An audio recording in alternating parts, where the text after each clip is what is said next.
সবচেয়ে বড় ধাক্কাটা যেটা খাবে সরকার আমার কাছে মনে হচ্ছে সেটা অর্থ অভাব। আপনি বেতন দিতে পারবেন না, আপনার পুলিশকে বেতন দিতে পারবেন না, আপনার আশেপাশে বডিগার্ডদের বেতন দিতে পারবেন, রাস্তায় আপনি হাঁটবেন কিভাবে, কর্মচারীদের বেতন দিতে পারবেন না।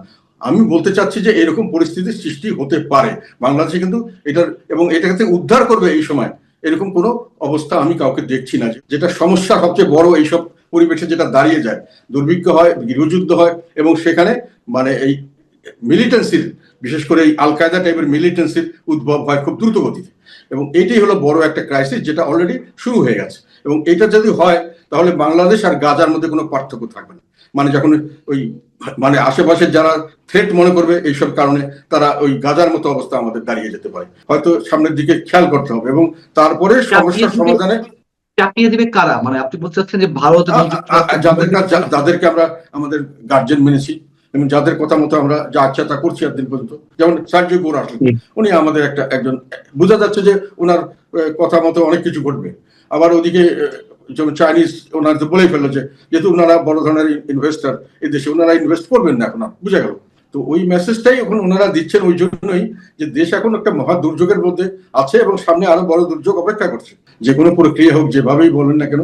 এবং উনি সেখানে ধরনের রাজনৈতিক কর্মকাণ্ড একই লাইনে দেশ এখনো চলছে, যেটাকে তখনও আমরা খুব বিপজ্জনক মনে করেছিলাম, এখনো বিপজ্জনক মনে করছি। এবং এ পর্যন্ত সবচেয়ে যেটা বড় কথা, যেটা মানুষের সবসময় প্রথম প্রায়োরিটি থাকে, মানে জানমাল ইজ্জতের নিরাপত্তা, এটা অন্তর্বর্তীকালীন সরকারের সময় যা ছিল এখন ওর থেকে কোনো রকম তেমন উন্নতি হচ্ছে না, বরং দিন দিন অনেক ক্ষেত্রেই অবনতি হচ্ছে।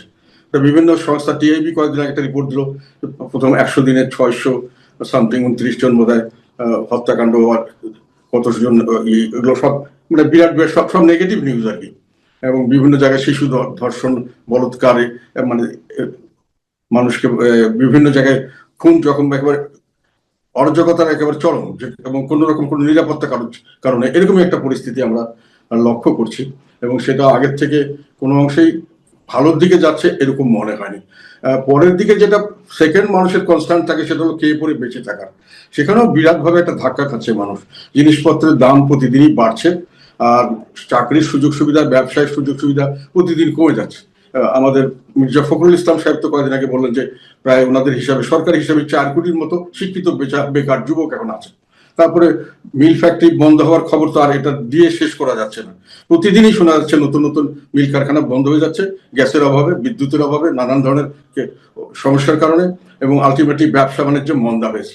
সেটা হলো যে এই গত 10ই আগস্টে একটা ইউনাইটেড নেশনস সিকিউরিটি কাউন্সিলের একটা কমিটি আছে, অ্যানালিটিক্যাল সাপোর্ট অ্যান্ড কি বলে ওটাকে, স্যাংশন মনিটরিং।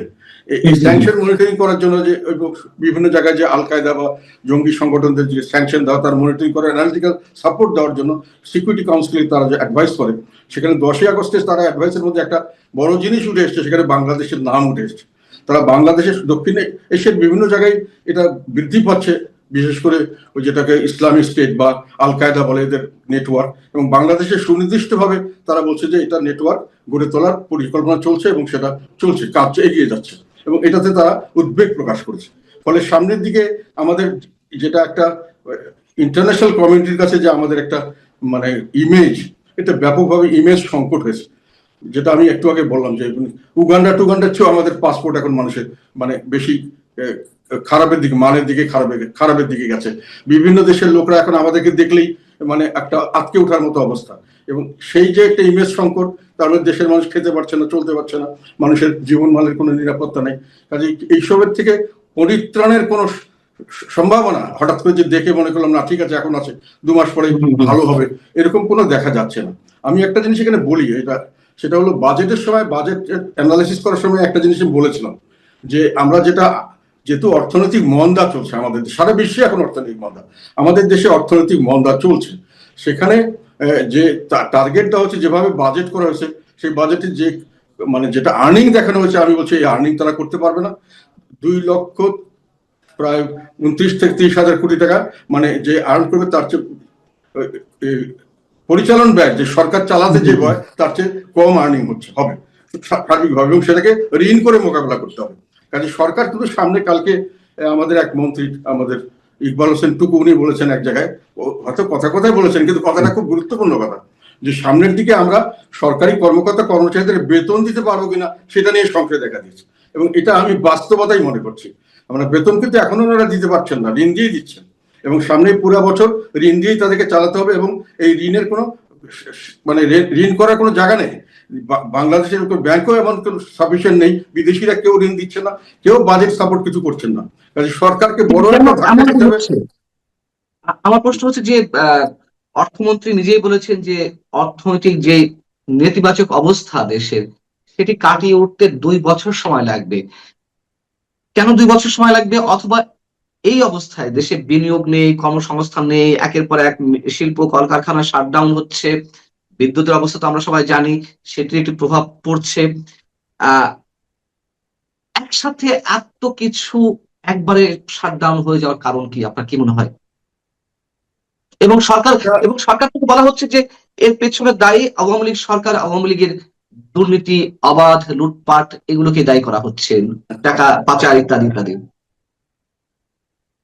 হয়েছে কি, হ্যাঁ, আওয়ামী লীগ কিছুটা দায়িত্ব বটেই। তবে আওয়ামী লীগ যেটা যে ধারায় চলছিল, তারা বিপদগুলো সামনে নিয়ে চলছিল এবং এটা নিয়ে চ্যালেঞ্জ হিসেবে নিয়ে এটা একটা সমাধান করারও চেষ্টা করছিল।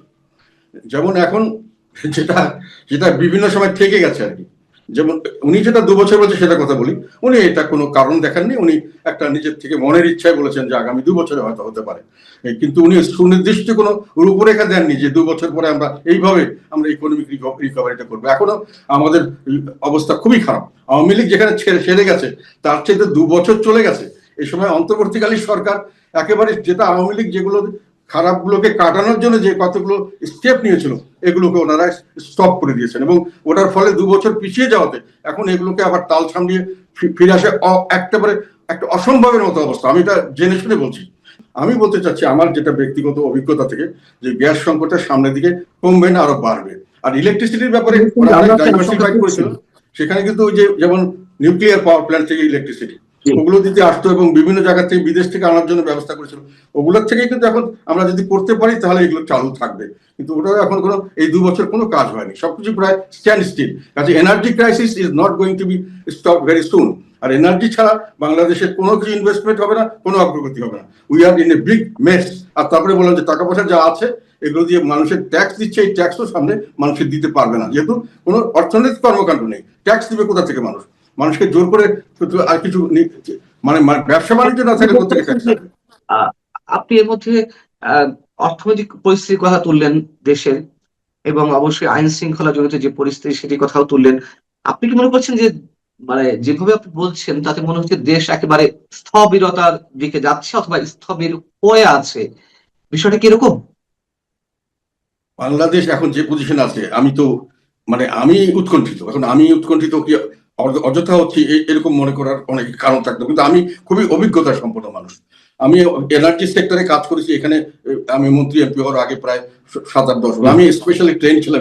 পরে এখানে এসে আমি বাণিজ্য মন্ত্রণালয়ে কাজ করেছি। আমি ইন্টারন্যাশনাল যেমন বিমান পর্যটন মন্ত্রণালয়ে কাজ করছি।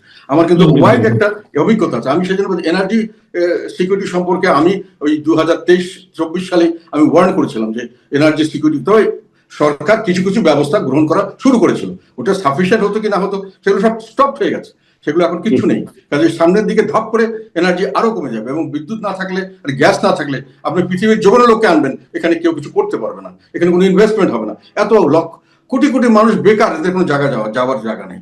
আল্লাহ হয়তো আমাদের রক্ষা করবে, সবসময় আল্লাহ আমাদের রক্ষা করে। আমার কাছে মনে হচ্ছে খারাপ অবস্থা, খারাপ। এবং সরকার মানে সবচেয়ে বড় ধাক্কাটা যেটা খাবে সরকার আমার কাছে মনে হচ্ছে সেটা অর্থ অভাব। আপনি বেতন দিতে পারবেন না, আপনার পুলিশকে বেতন দিতে পারবেন না, আপনার আশেপাশে বডিগার্ডদের বেতন দিতে পারবেন, রাস্তায় আপনি হাঁটবেন কিভাবে? কর্মচারীদের বেতন দিতে পারবেন না। আমি বলতে চাচ্ছি যে এরকম পরিস্থিতির সৃষ্টি হতে পারে বাংলাদেশে, কিন্তু এটার এবং এটাকে উদ্ধার করবে এই সময় এরকম কোনো অবস্থা আমি কাউকে দেখছি না। যেহেতু বিদেশিরা সবাই এখন ওই যে ইরান যুদ্ধের কারণে সবাই বিভিন্নভাবে বকডাউন হয়ে গেছে, মানে সবারই ব্যবসা বাণিজ্য কমে গেছে। পয়সা আসে হঠাৎ করে বিরাট ভাবে এখানে বাংলাদেশে ইনভেস্ট করবে বা টাকা দিবে তাদেরকে, যেটা সৌদি আরব দীর্ঘদিন পাকিস্তানকে টাকা দিয়েছে, ক্যাশ টাকা দিয়েছে। তো অনেক সময় চায়না অনেককে দেশকে দেয়, কিন্তু চায়না সবসময় পোটেনশিয়াল না দেখে দেয় না। চায়না এখন আর টাকা বাংলাদেশে দিবে এরকম কোনো কমিটমেন্ট করেনি। যেগুলো জায়গা তারা নিয়েছে এগুলো তারা ডেভেলপমেন্ট করার জন্য যে বিদ্যুৎ এবং গ্যাসের দরকার, এটার ব্যবস্থা না হলে তারা ইনভেস্টমেন্ট করতে আসবেও না। তার কাজে বাংলাদেশে ইনভেস্টমেন্টও আসছে না, টাকাও আসছে না। বিদ্যুৎ সেক্টর, গ্যাস সেক্টর এগুলো অত্যন্ত নাজুক পরিস্থিতিতে আছে, ইন্ডাস্ট্রিয়ালাইজেশন খুব খারাপ পরিস্থিতি, এবং বাংলাদেশের সরকারের অর্থের অভাব অত্যন্ত প্রকট বলে আমার ব্যক্তিগতভাবে মনে হচ্ছে। এবং তার মধ্যে আবার এই যে যেটা সমস্যা সবচেয়ে বড়, এইসব পরিবেশে যেটা দাঁড়িয়ে যায়, দুর্ভিক্ষ হয়, গৃহযুদ্ধ হয়, এবং সেখানে মানে এই মিলিটেন্সির, বিশেষ করে এই আল কায়দা টাইপের মিলিটেন্সির উদ্ভব হয় খুব দ্রুত গতিতে। এবং এইটাই হলো বড় একটা ক্রাইসিস, যেটা অলরেডি শুরু হয়ে গেছে। এবং এটা যদি হয় তাহলে বাংলাদেশ আর গাজার মধ্যে কোনো পার্থক্য থাকবে না। মানে যখন ওই মানে আশেপাশে যারা থ্রেট মনে করবে এইসব কারণে, তারা ওই গাজার মতো অবস্থা আমাদের দাঁড়িয়ে যেতে পারে। আমি এটা অনেক আগের থেকে বলেছি এবং বলে আসছি এখনো, যে আমি হয়তো বেশি দুশ্চিন্তা করছি, কিন্তু আমার দুশ্চিন্তা করার কতগুলো গ্রাউন্ড আছে, সেই জন্য বলছি। গাজাতে তো আর গৃহযুদ্ধ নয়, গাজাতে তো অন্য একটি পরাশক্তি বা অন্য একটি শক্তির আক্রমণ, আগ্রাসন। কিন্তু আপনি কেন বাংলাদেশকে গাজার মতো পরিস্থিতির দিকে মনে করছেন? এই জন্য বলছি যে গৃহযুদ্ধের কারণে নয়, ওখানে মিলিটেন্সি ডেভেলপ করে। যখন মানুষের অভাব অভিযোগ বেশি হয় প্রিডমিনেন্টলি মুসলিম কান্ট্রিতে, যেটা ভারতের জন্য একটা বড় সমস্যা, অনেকে ভারত সম্পর্কে অনেক ধারণাটা ক্লিয়ার নেই। ওদের সমস্যাটা কিন্তু বাংলাদেশের ব্যবসা বাণিজ্য তাদের কোনো বড় জিনিস নয়। ভারত একটা বিশাল কান্ট্রি, বড় সাইজে, বড় রিসোর্সে অনেক বড়। রিসোর্স মানে খালি মিনারেল রিসোর্স না, হিউম্যান রিসোর্স, সব ধরনের রিসোর্স ওদের কাছে। থার্ড হলো ওরা মিলিটারি পাওয়ার, বিরাট দেশ। কিন্তু ওদের জন্য বাংলাদেশের স্ট্র্যাটেজিক লোকেশন, ওদের বিরাট 4000 কত কিলোমিটার ওদের বাউন্ডারি, কমন বাউন্ডারি, এবং এখানে অনেক সেন্সিটিভ এলাকা আছে ওদের। এবং এখানে যদি মানুষ যদি গরিব থাকে, গরিব মানুষের মধ্যে মুসলিম হয়, তাহলে এখানে একটা মিলিটেন্সি টেন্ডেন্সি দেখা, যেটা আল কায়দা এখন দেখা যাচ্ছে। এই সুযোগটি কেন? আমরা দেখলাম ডক্টর ইউনূস সরকারের সময় থেকে জঙ্গিবাদের এক ধরনের মাথা চাড়া দেওয়ার চেষ্টা, এবং সেটি কোনো কোনো ক্ষেত্রে আমরা দেখলামও। আইসিসির কালো পতাকা নিয়ে দিনের পর দিন মিছিল, বিক্ষোভ এবং মৌলবাদের আস্ফালন। এখন এসে আল কায়দার নতুন আন্তর্জাতিক সন্ত্রাসী সংগঠন, জঙ্গি সংগঠনের সেল বাংলাদেশে স্টাবলিশের চেষ্টা করা হচ্ছে। এর কারণ কি মনে হয় আপনার? এটার কারণ হলো কি, ওরা অনেকদিন থেকেই মৌলবাদীরা এখানে অ্যাক্টিভ ছিল, যেটা শেখ হাসিনার সময় খুব কঠোর হস্তে দমন করা হয়েছে। আমরা ওনাকে অনেক সময় এটা নিন্দাবাদ করতাম, কিন্তু আমরা এটা বুঝতে পারিনি। এখন বোঝা যাচ্ছে যে ছিল। এবং এই স্টুডেন্টদের একটা খুব ন্যায্য দাবি, কোটার বিরুদ্ধে আন্দোলন যেটা হয়েছে, এবং এই স্টুডেন্টরা যে দাবিটা শুরু করেছে, আমরা সেখানে যোগদান করেছিলাম। যেটা ছাত্রদের দাবি থেকে ছাত্র জনতার বৈষম্য বিরোধী একটা আন্দোলনে রূপান্তরিত হয়েছিল। সেটাকে এটার ক্যামোফ্লেজে এরা ভিতরে ঢুকে ব্যাপকভাবে সরকারের পতনের জন্য অনেক কিছু করেছেন, সরকারকে পতন করিয়েছেন। এখানে আমরা এখন অনেক জায়গা থেকে অনেক কিছু শুনতে পাচ্ছি, ইন্টারন্যাশনাল ইনভলভমেন্টের কথা আসছে। যাই হোক, কিন্তু তখন তারা বলতে চাইলেন যে এটার জন্যই আন্দোলন হয়েছে। আন্দোলনটা আমরা এই ওদের একটা রাইটিস্ট উত্থান, ওটাই বলছো, আমরাই করেছি, আমাদেরই, আমরা মানুষকে হত্যা করেছি, পুলিশকে হত্যা করেছি, আমরা নাশকতা করেছি, আমাদের কারণেই হয়েছে। এবং এমনকি ওনাদের কিছু কিছু যারা লিডারশিপে ছিলেন, তারা বললেন যে আমরা প্রস্তুত ছিলাম, যদি এটাতে সফল না হতাম তাহলে অস্ত্রশস্ত্র নিয়ে আমরা যুদ্ধ করে এটাকে স্বাধীন করতাম। তার মানে তাদের যুদ্ধ প্রস্তুতি ছিল, তাদের অস্ত্রশস্ত্র ছিল, গোলা বারুদ ছিল, তাদের ট্রেনিং ছিল। এগুলো কে করিয়েছে? এগুলো সমস্ত উগ্রবাদী সংগঠনগুলো। এগুলো ছাড়া, এবং জামাত স্বীকার করেছে যে তারা এটার সঙ্গে ব্যাকগ্রাউন্ড এরাই ছিল।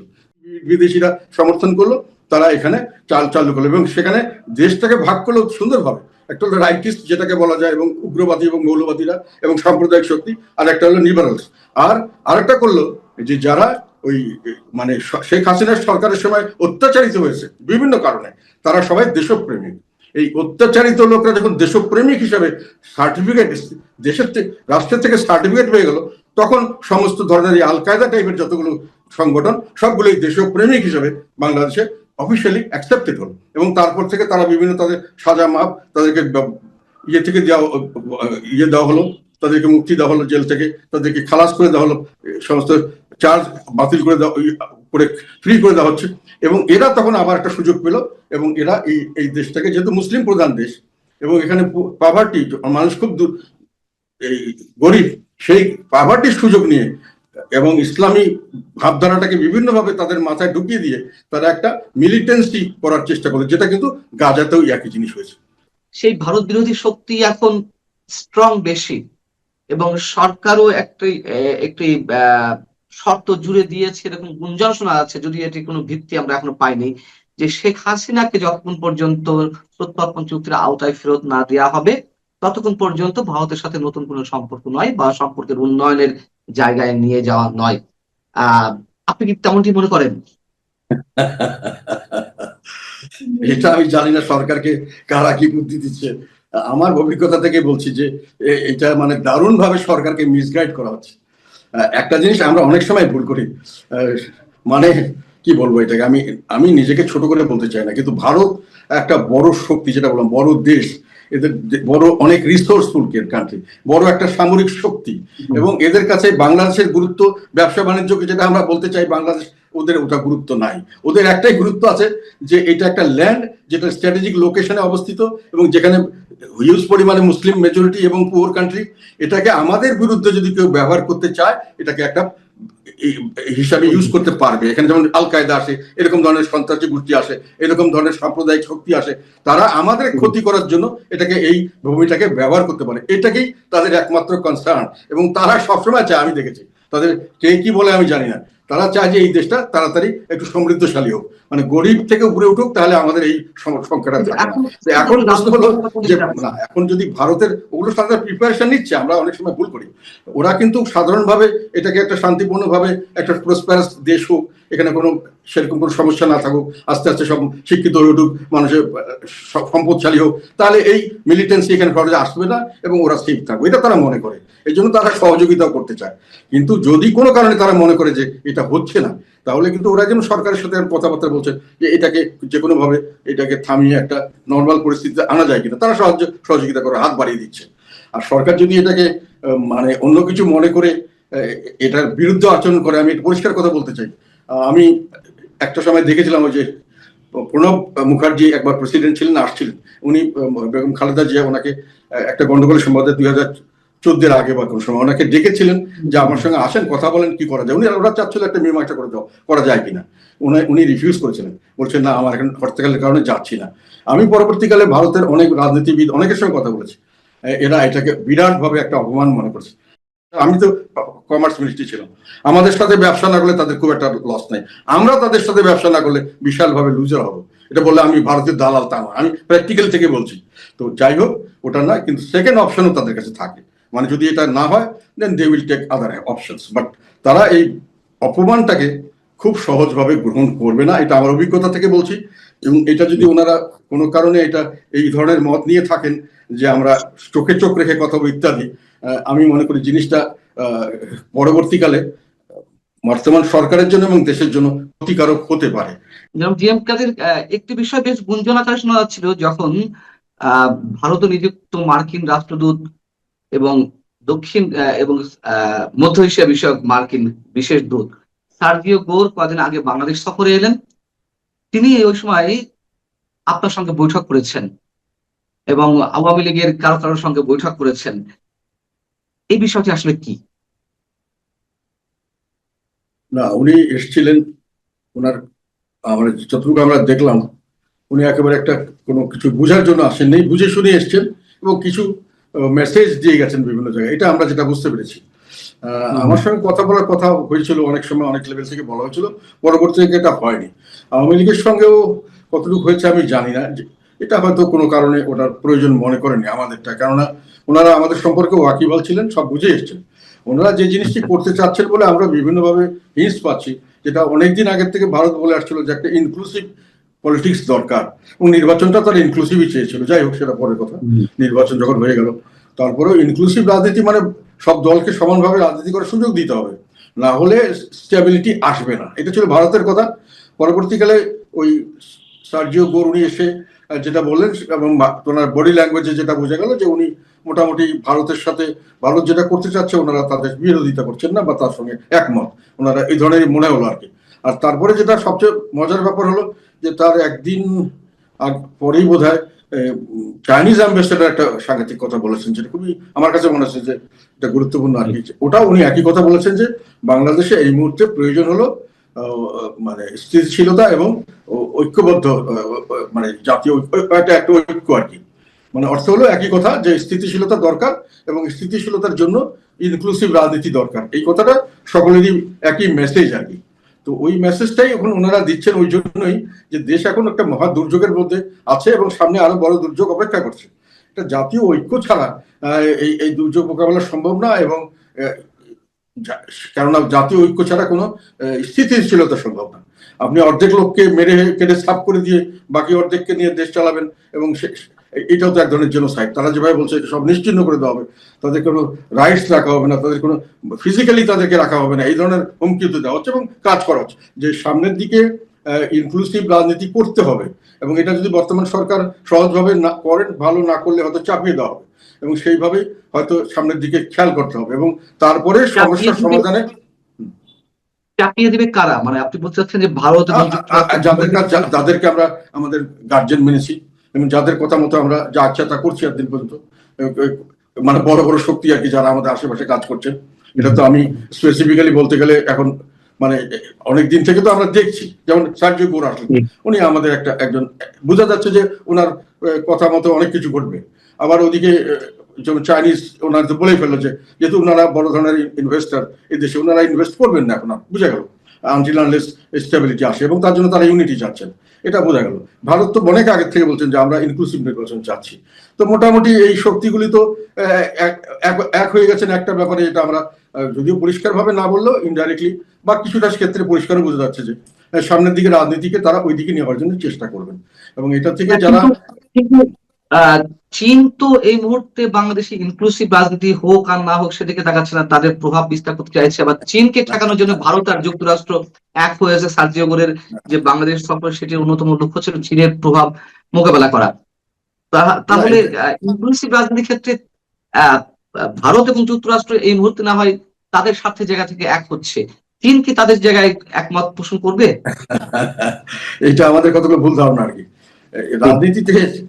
চীন কিন্তু একটা কথা, চীনের একটা ইয়েতে আছে যে বিড়াল সাদা কি কালো সেটা আমার দেখার বিষয় না, ইঁদুর মারে কিনা সেটা দেখবো আমি।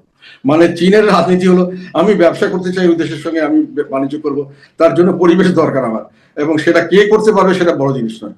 আর ফ্রেন্ডশিপ ও রাজনীতিতে কোন সময় যে চায়না এবং আমেরিকা এক হবে কারো বিরুদ্ধে, আবার কোন সময় যে ভারত আর চায়না এক হবে আরেকজনের বিরুদ্ধে, আবার কোন সময় যে ভারত আর আবার ইন্ডিয়া এক হবে আবার চায়নার বিরুদ্ধে, এগুলো খুবই মানে এগুলো কোনো ওয়েল ডিফাইন্ড না।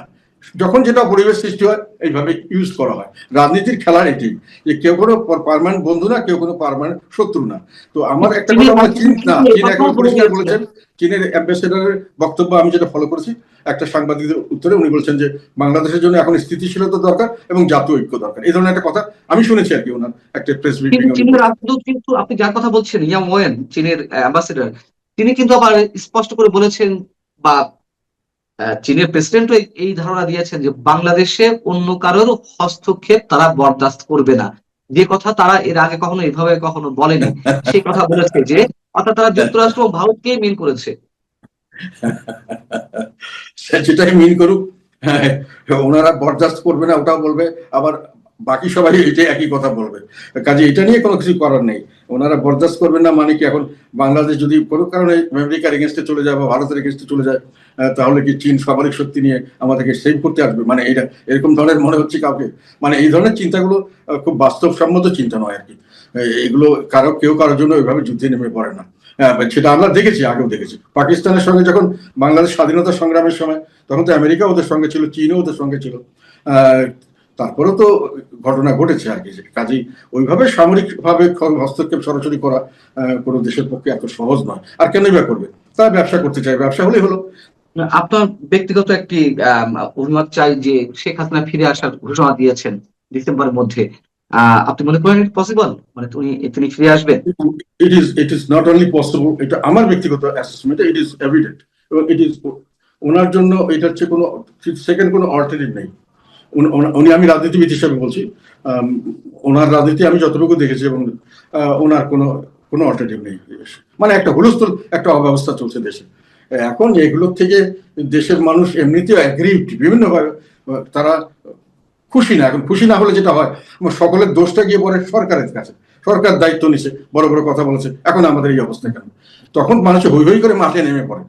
এটার জন্য তারা যতই কিছু ভয় দেখায়, একটা পর্যায়ে শেখ হাসিনা তো কম ভয় দেখায়নি, একটা পর্যায়ে মানুষ এগুলো মানে না। মানুষের যান বাঁচানোর জন্য যখন দেওয়ালে পিঠ থেকে যায়, তখন তারা সামনে এগিয়ে যায়, বন্দুকের গুলির কাছেও তারা এগিয়ে যায়। তো এইগুলোর সমস্যা আগে দেখা হয়েছে, আমরা দেখেছি, কিন্তু ইতিহাস থেকে আমরা কোনো শিক্ষা নেই। আমরা শুধু ইতিহাসটাকে ওই পিছনের রিয়ার ভিউ মিররে দেখে সামনের দিকে গাড়ি চালিয়ে গেছি। এটা হলো আমাদের দুর্ভাগ্য। আমি আশা করব বর্তমান সরকারের এখনো সময় আছে, এগুলো জিনিস বিবেচনা করবেন এবং আমরা ওনাদের সহায়তা করবো, সর্বাত্মক সহায়তা করবো। ওনারা যদি ভালো চালায় আমরা কোনো বাধা দিব না, কিন্তু আমাদেরকে নিশ্চিহ্ন করতে চাইলে তো আমরা যদি উঠে দাঁড়াবো, এটা তো স্বাভাবিক। আপনি শেখ হাসিনা ইস্যুতে তাহলে আপনি বেশ কনফিডেন্ট যে, অথবা আপনার যে সোর্স, আপনার যে অভিজ্ঞতা, আপনার যে নানান ধরনের ইনফরমেশন আপনার কাছে রয়েছে, সব মিলিয়ে তিনি ফিরছেন? এখন এগুলো তো আমি তো গণক নই, আমি যেটা দেখি বা বুঝি সেটাই বলি। আমার বক্তব্য হলো, প্রথম দিন থেকেই আমি বুঝেছি, যখন উনি বলছেন যে আসবেন, তখনই আমি বুঝেছি যে উনি আসবেন এবং সেই পরিবেশ দেশে আছে। উনি আসলে উনি আসতে পারবেন এবং সেভাবে শক্তিতে পরিণত করে, ঐক্যবদ্ধ শক্তিতে পরিণত করে আমাদের প্রস্তুতি গ্রহণ। মাননীয় নেত্রী প্রধানমন্ত্রী শেখ হাসিনা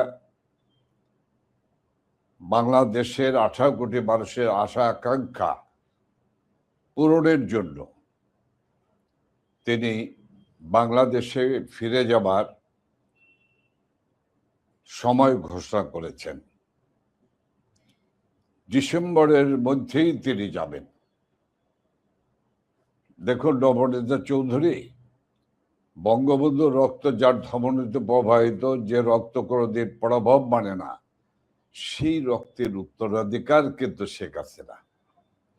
এবং তার দীর্ঘ রাজনৈতিক জীবনের বিশ্লেষণ করলে দেখা যাবে কোনোদিন উনি হার মানেননি, উনি আত্মসমর্পণ করেননি, সে যত বড় শক্তি হোক না কেন। সে কারণেই তাকে ক্ষমতার বাইরে ছিটকে যেতে হয়েছে। নেত্রী শেখ হাসিনা ডিসেম্বরের মধ্যেই দেশে ফিরবেন। আমরা দলগতভাবে আমরা আমাদের সার্বিক প্রস্তুতি গ্রহণ করছি। সেই প্রস্তুতি কোনো ভাববার কারণ নাই, এ শব্দটিকে ভিন্ন অর্থে ব্যবহার করার কোনো সুযোগ নেই।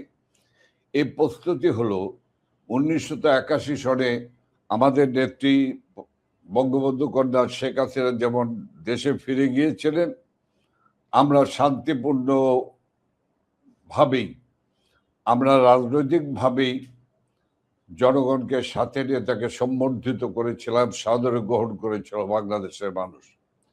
2007 সনে আবার ইয়াজউদ্দিন ফখরুদ্দিনের সময় আরেকটি প্রত্যাবর্তন বঙ্গবন্ধু কন্যা শেখ হাসিনার হয়েছিল। তখনও কিন্তু আমরা গণতান্ত্রিক পন্থায় শান্তিপূর্ণভাবে আমাদের নেত্রী আমাদের প্রিয় পার্টি আওয়ামী লীগের সভাপতি শেখ হাসিনাকে কিন্তু বাংলাদেশের মানুষ সাদর সম্ভাষণ জানিয়ে সমস্ত রক্তচক্ষু বহুকোটিকে উপেক্ষা করে সেদিন বিমানবন্দর থেকে তাকে সুধা সদন পর্যন্ত পৌঁছে দিয়েছিল, সম্বর্ধিত করেছিল। কাজে আজকে আমরা বলতে চাই যে আমরা তেমনি ভাবে ব্যাপক জনগোষ্ঠী, আমাদের বিশাল কর্মী বাহিনী, আমাদের কর্মী বাহিনীর সম্পর্কে, আমাদের কমিটি সম্পর্কে আসলে অনেকের কোনো ধারণা নেই। আমাদের আওয়ামী লীগ সহ সহযোগী সংগঠনে কেন্দ্র থেকে শুরু করে সর্বনিম্ন পর্যায়, ইউনিয়ন ওয়ার্ড পর্যায়ে যে কমিটিগুলি রয়েছে, সেই কমিটিগুলির সংখ্যা অনুসারে যদি যোগফল বের করেন, তাহলে দেখা যাবে যে 1,60,00,000 আমাদের কমিটিভুক্ত আমাদের প্রধানকৃত নেতা কর্মী রয়েছে। কাজে আমি খুব পরিচ্ছন্নভাবে বলতে পারি যে নেত্রী শেখ হাসিনা বাংলাদেশে ফিরে যাবেন।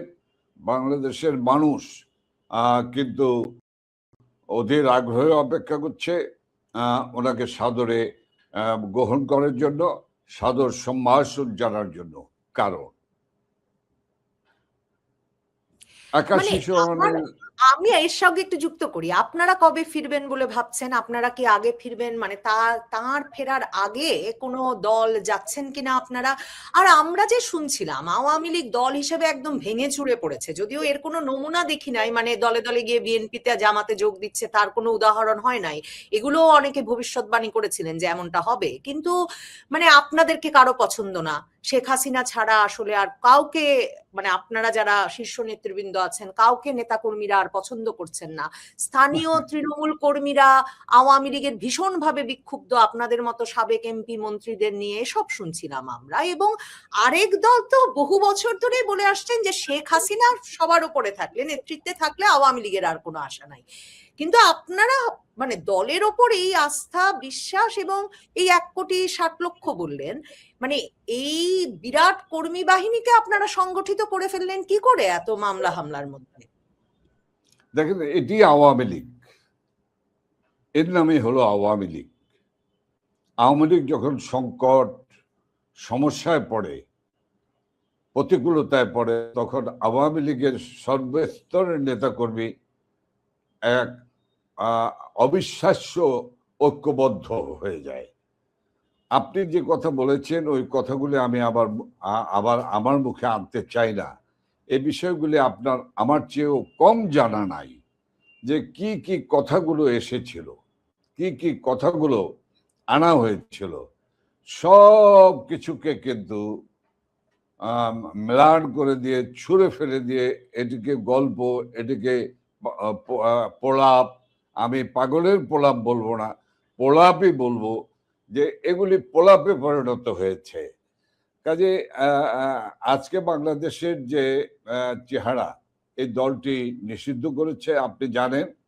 এই দলটির কার্যক্রম নিষিদ্ধ করেছে। এই দলটিকে general field marshal Ayub Khan নিষিদ্ধ করেছিল 58 সালে।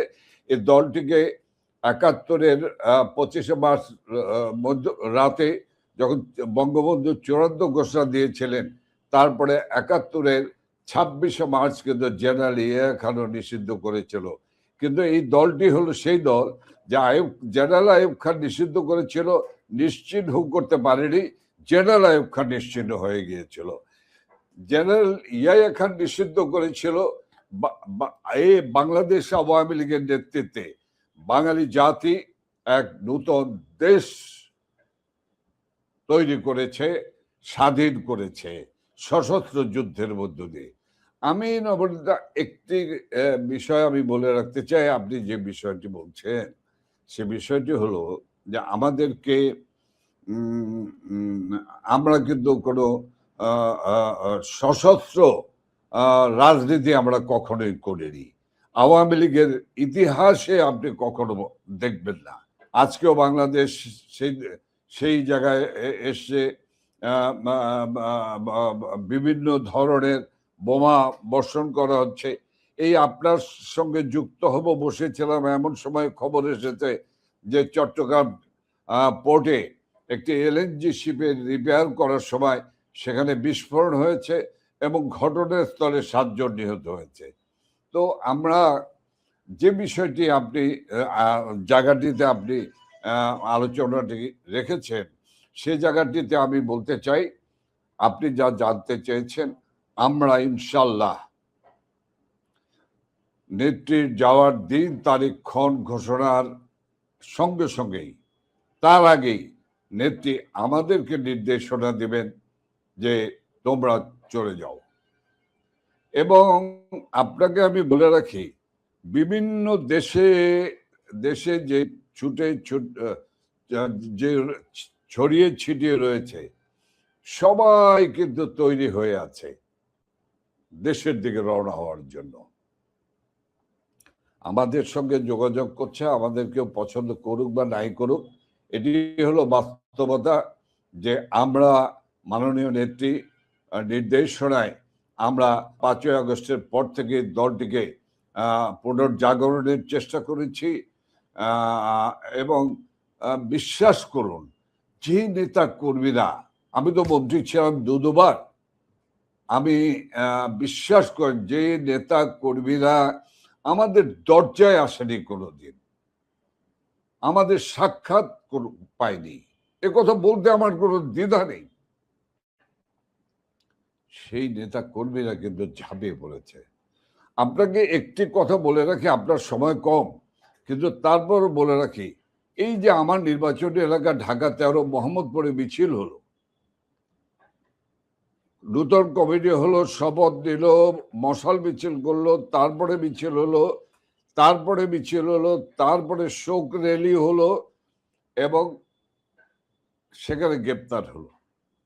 গ্রেপ্তার হবার পর আমি চেষ্টা করি যেখানেই যে গ্রেপ্তার হোক তার পরিবারের সঙ্গে যোগাযোগ করো, পরিবারের সঙ্গে যোগাযোগ করার জন্য এবং মামলা পরিচালনার জন্য। আপনি বিশ্বাস করেন, আমি যখন রাত 2-3টার সময় তাদের পরিবার, বাবা বা স্বামী বা স্ত্রী বা তাদের সঙ্গে বা মা, তাদের সঙ্গে যোগাযোগ করছিলাম, তারা বলছিলেন যে ভাই, কেউ বলেছে ভাই, কেউ বলেছে মন্ত্রী সাহেব, আপনি এত রাত পর্যন্ত কেন কথা বলছেন আমাদের সঙ্গে? আপনি কেন টেনশন করছেন? আমরা আছি, আমাদের ছেলে রাজনীতি করে, মিছিল করেছে অন্যায়ের বিরুদ্ধে, অবিচারের বিরুদ্ধে, কাজে গ্রেপ্তার হয়েছে, আমরা তো কোনো কষ্ট পাইনি, আপনি টেনশন করবেন না। তো নবনীতা, আমি আসলে বলতে চাই যে আমাদের পরিবারগুলো, আমাদের নেতা কর্মীদের পরিবারগুলো এখন একেবারে খুব বলিষ্ঠ হয়ে গিয়েছে। তারা এখন আর কষ্ট ক্লেশ মনে করে না। কাজে আমি তাদেরকে সালাম জানাই, আমার অভিনন্দন জানাবার ভাষা নাই, তাদের কৃতজ্ঞতা জানাবার ভাষা নেই আমার। আর আমরা ইনশাল্লাহ, আপনাকে আমি বলেছি, আমরা নেত্রীর, আমাদের প্রিয় নেত্রীর দেশে যাবার আগে আমরা আমাদেরকে নির্দেশনা দিবেন, সেই নির্দেশনা অনুসারে আমরা একেবারে প্রস্তুত হয়ে আছি। আপনি শুনে থাকবেন যে আমরা কিন্তু প্রস্তুতিটি এমন রাখছি যে এমনও হতে পারে, আমাদের নেত্রী যেহেতু বলেছেন আমি ডিসেম্বরের মধ্যেই যাব, তিনি কিন্তু একসময় বলেছিলেন আমি ডিসেম্বরে যাব। এখন কিন্তু শব্দের পার্থক্য আছে নবনীতা। তিনি কিন্তু এখন বলছেন আমি ডিসেম্বরের মধ্যেই যাব। আমরা কাজেই কালকেই আমাদের রওনা করতে হতে পারে, তেমন প্রস্তুতি আমাদের রয়েছে। আমরা প্রস্তুতি নিয়ে রাখছি, আমরা সারা বাংলাদেশকে আমরা প্রস্তুতি নিয়ে রাখছি। আমি আশা করি 12ই ফেব্রুয়ারির তথাকথিত সান্ধ্যকালের নির্বাচনের মাধ্যমে যারা ক্ষমতায় এসেছেন তাদের ব্যর্থতার ফিরিস্তি আমি টানতে চাই না। আপনি পরে প্রশ্ন করলে আমি উত্তর দেব, কিন্তু আমার মনে হয় তাদের বোধোদয় হবে যে বাংলাদেশ আওয়ামী লীগ একটি প্রাচীনতম ঐতিহ্যবাহী রাজনৈতিক দল। এই দলটির নেতৃত্বে অনেক কিছু হয়েছে, বাংলাদেশের স্বাধীনতা হয়েছে। এই দলের কার্যক্রমের উপর নিষিদ্ধ আইন, এটি জুলুম, এটি অত্যাচার, এটি ফ্যাসিস্ট আচরণ, এটি অগণতান্ত্রিক আচরণ, স্বৈরাচারী আচরণ। কাজে এই আওয়ামী লীগের উপর থেকে এই বিধিনিষেধ প্রত্যাহার করা হোক। যে জয় বাংলা ধরে দিয়ে আজকে যিনি প্রধানমন্ত্রী আছেন, তার বাবা জয় বাংলা স্লোগান দিয়েছেন, তার পিতাও জয় বাংলা স্লোগান দিয়েছেন, সেই জয় বাংলা স্লোগানকে নিষিদ্ধ করেছেন। সেই জয় বাংলা স্লোগানের উপর থেকে বিধিনিষেধ প্রত্যাহার করা উচিত। কারণ জয় বাংলা স্লোগানকে নিষিদ্ধ করা মানে ওই 71-এর ঘাতক জামাত, শিবির, এনসিপি এবং জঙ্গিদেরকে সমর্থন করা। বাংলাদেশ আওয়ামী লীগকে নিষিদ্ধ করা মানে হলো ওই 71-এর ঘাতক জামাত, শিবির, এনসিপি এবং জঙ্গিদের পক্ষ অবলম্বন করা। সিদ্ধান্ত নিতে হবে ওনাকে, উনি কোন পক্ষ নেবেন, উনি কোন পক্ষে থাকবেন। জাহাঙ্গীর কবির নানক, এই কথাটা তো, এবং মানে নানা ঘটনা প্রবাহ এত দ্রুত ঘটছে শেখ হাসিনা দেশে ফেরার ঘোষণা দেওয়ার পর, বিশেষ করে গত কয়েক সপ্তাহে, যে এক রকমের ভূরাজনৈতিক ভাবে যে নানা রকম তৎপরতা চলছে পরিষ্কার হয়ে উঠছে।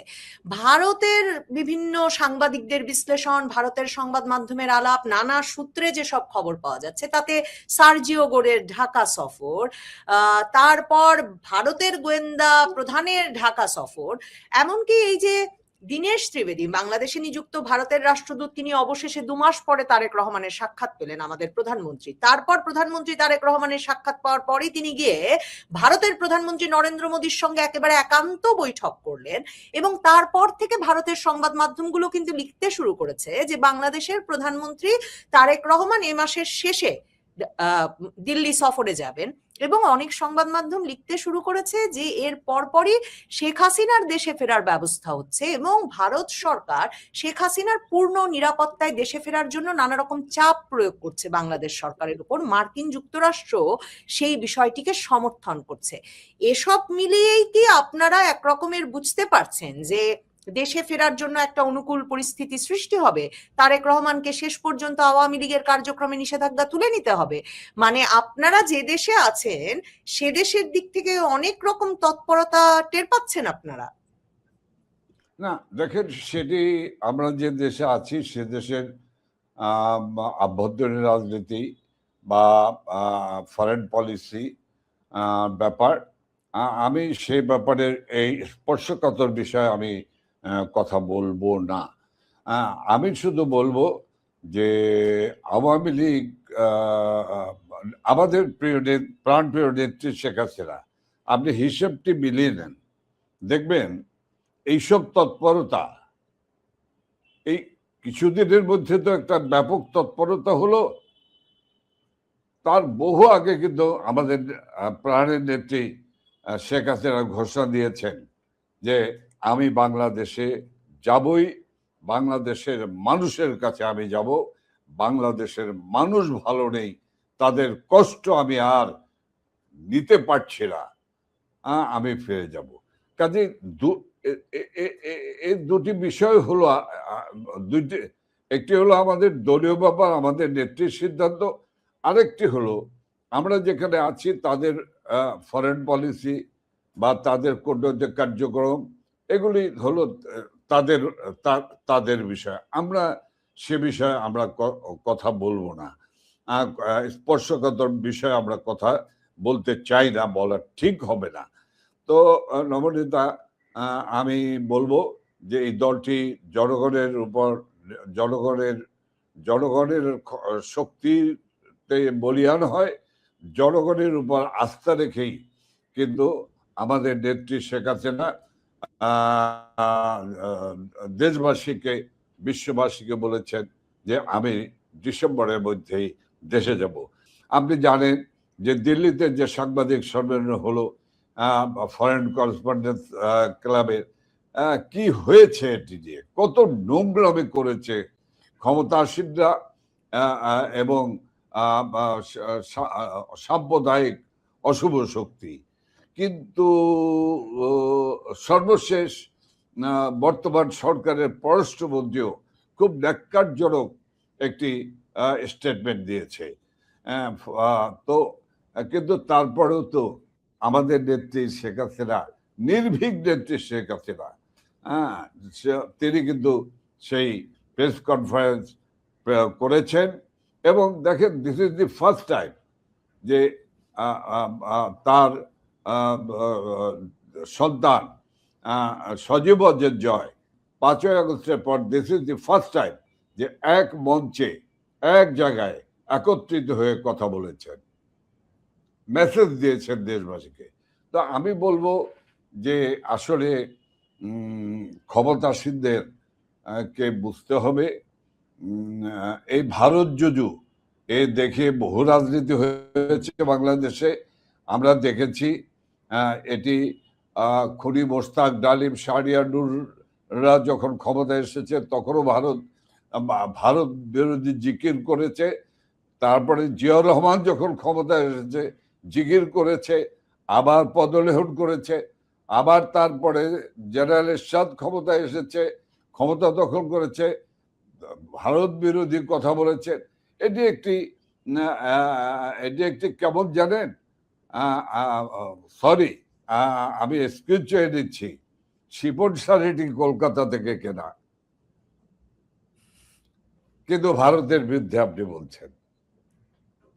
ভারত যখন ভিসা ছেড়ে দেয় তখন 3 মাইল বেবি লম্বা লাইন হয়ে যায়। লক্ষ লক্ষ মানুষ এখন ইন্ডিয়া ভারতে আসতে চায়। ওদের কাছে আসলে হিসেব নিকাশ চাই যে এখানে বাংলাদেশের কত ছাত্র লেখাপড়া করে, কি স্কুল, কি কলেজ, কি বিশ্ববিদ্যালয়, কি অন্যান্য কারিকুলামে, এদের ধারণাই নেই। আর ভারতের যে আর যে বিষয়টি আমি বলতে চাচ্ছি সেটি হলো যে ভারতের জায়গায় দাঁড়িয়ে আছে। ভারত দিয়ে এত ওনাদের টেনশন, কি স্লোগান দিত, ঢাকা না দিল্লি, ঢাকা ঢাকা, সেই ঢাকাওয়ালাদের মুরদ আমরা দেখেছি, পূর্বেও দেখেছি, এবারও দেখলাম। কাজেই এগুলো একটা সস্তা স্টান্টবাজি, যেগুলোর কোনো ভিত্তি নেই, মিথ্যার উপরে মিথ্যার মেশাতে করা। কিন্তু এই যে শেখ হাসিনা দেশে ফিরলে তার একটা জীবনের ঝুঁকি আছে, এটা নানা সূত্রেই বলা হচ্ছে যে ভারতীয় গোয়েন্দা সংস্থার কাছেও এ বিষয়ে খুবই জোরদার তথ্য আছে যে শেখ হাসিনা দেশে ফিরলে তার উপর বিভিন্ন সশস্ত্র জঙ্গি সংগঠনের, পাকিস্তানি গোয়েন্দা সংস্থার বাংলাদেশে তৎপরতা নিয়ে সজীব ওয়াজেদ জয়ও সেদিন সংবাদ সম্মেলনে উদ্বেগ প্রকাশ করলেন যে শেখ হাসিনা একটা টার্গেটের শিকার হতে পারেন, তাকে হত্যা করা হতে পারে। শেখ হাসিনা আবার আন্তর্জাতিক সংবাদ মাধ্যমকে বলছেন যে তিনি জানেন তাকে হত্যা করা হতে পারে, কিন্তু তিনি দেশে ফিরবেনই। আপনারা বিষয়টা কিভাবে দেখছেন? আপনাদের নেত্রীর পূর্ণ নিরাপত্তা নিশ্চিত না হলে তিনি আসলে দেশে ফেরেন কি করে? এবং সরকারের একরকমের সহযোগিতা ছাড়া তো বোধহয় সেটা সম্ভব হবে না। আপনি তো দীর্ঘ সময় শেখ হাসিনার সঙ্গেও থাকলেন, আপনাকে আমি ওই প্রশ্নটাও করতে চাই যে 81-তে উনি যখন ফিরলেন তখন কিন্তু জিয়াউর রহমান সরকার তাকে নিরাপত্তা দেবেন এই নিয়ে ইন্দিরা গান্ধীর সঙ্গে প্রেসিডেন্ট জিয়ার একটা কথা হয়েছিল, সেগুলো নানা রকমের ঐতিহাসিক ভাষ্যে পাওয়া যায়। 11 সরকারের সময় যখন শেখ হাসিনা ফিরলেন, তিনি ফেরা মাত্র তাকে গুলি করে মারা হবে এমন ছিল কিনা? সরকার নিশ্চয়ই নিরাপত্তার দায়িত্ব নিয়েছিল। এ দফায় উনি মানে গেলে তো নিরাপত্তারও একটা ঝুঁকি আছে, আপনারা সেটা কিভাবে দেখছেন? দেখেন, দুটো বিষয়। একটি বিষয় হলো আমাদের প্রাণের নেত্রী বঙ্গবন্ধু কন্যা শেখ হাসিনা শতভাগ নিরাপত্তা নিশ্চিত করা যাবে কিনা। দেখেন, এই দুঃসাহসিক নেত্রী বারবার, আপনি জানেন 14 বার 19 বার যাকে হত্যার চেষ্টা করা হয়েছিল, কোটালীপাড়ার 60 কেজি বোমা থেকে শুরু করে চট্টগ্রামে, এবং সর্বশেষ বিএনপি জামাত ক্ষমতাসীন যখন, তখন 21শে আগস্ট 2004 সনে যে আর্জেন্স গ্রেনেড রণাঙ্গনে ব্যবহার হয়, সেই পাকিস্তানি আর্জেন্স গ্রেনেড ব্যবহার করে আমাদের নেত্রীর মৃত্যুকে নিশ্চিত করতে চেয়েছিল। দেখেন, এই মানুষটি নামাজি পরহেজগার মানুষ, পরোপকারী মানুষ, মানব সেবার মানুষ। এই মানুষটি তো বাবা নাই, মা নাই, এই মানুষটির সঙ্গে দেশের মানুষ আছে, আর স্বয়ং সৃষ্টিকর্তা আল্লাহ তাআলা রাব্বুল আলামিন এবং পীর দরবেশ ওলি আল্লাহর দোয়া রয়েছে তার প্রতি। নতুবা নবনেতা 21শে আগস্ট গ্রেনেড হামলার দিনের দৃশ্য আমার চোখের সামনে ভাসছে। আমি সে নিয়ে যদি বলতে যাই, সে লম্বা সময়ের স্টোরি হবে, আমি সেদিকে যাব না। আবার দেখেন, 2024 সনের 5ই আগস্ট ইউনূসের একটি মাত্র লক্ষ্য ছিল এই ফেসিস্ট, খুনি, রক্তপিপাসু, অর্থলোভী এই ইউনূসের একটি লক্ষ্য ছিল, সেটি হলো ক্ষমতা দখল করা এবং ক্ষমতায় বসার আগে শেখ হাসিনাকে হত্যা করা নির্মম এবং নিষ্ঠুরভাবে। তিনি প্রাণে রক্ষা পেয়েছেন। তিনি প্রাণে রক্ষা পেয়েছেন বলেই তো আজকে দিল্লি প্রেস ক্লাবে প্রেস কনফারেন্স করেন 50 থেকে 50 কোটি মানুষ ভিউয়ার্স হয়। বাংলাদেশের মানুষ কত আজকে যে জন্মগ্রহণ করেছে তাকে সহ যদি ধরা যায় তাহলে 18 কোটি মানুষের উপরে হয়। তাহলে বাকি মানুষগুলো কারা? বাকি মানুষগুলো হলো সারা বিশ্বের বাংলাদেশের প্রতি দৃষ্টি রাখা মানুষগুলি। কাজে এই সব দিয়ে এটি হলো একটি বিষয়। উনি এইসব মৃত্যু ভয় কোনোদিন করেননি। আপনি যে কথা বলেছেন না, আমরা ওনার সঙ্গে দীর্ঘ সময় আমরা ছিলাম, কোনো দিন কোনো মৃত্যু ভয় তার মধ্যে আমি দেখিনি। উনি একটি কথা বলতেন, রাখো, রাখে আল্লাহ মারেকে। এমনকি আপনাকে আজকের এই জায়গায় বলে রাখছি, এমনকি দেখেন ওই যে জলোচ্ছ্বাস হলো, সেই জলোচ্ছ্বাসের সময় সরকারের কেউ যায়নি, এরশাদ সরকারে, কিন্তু আমাদেরকে, আমি তখন ছাত্রলীগের সেক্রেটারি, আমাকে পাঠিয়ে দিলেন উড়িরচরের খবর পেয়েছেন উনি যে লাশ আর লাশ কুকুরে শিয়ালে খাচ্ছে, আমাদেরকে পাঠিয়ে দিলেন। উনি গেলেন, উনি আমরা যে খবর দেওয়ার পরে উনি গেলেন। উনি যাওয়ার পর উনি যে সন্ধ্যার পরে দিক হারিয়ে ফেললেন মাঝি, আবার ঝড় শুরু হলো, তুফান শুরু হলো, সবাই চিৎকার করছে। আমি নাম বলবো না, আমি বললাম না যে আমার এক একটি স্টোরি বলতে অনেক সময় লাগবে।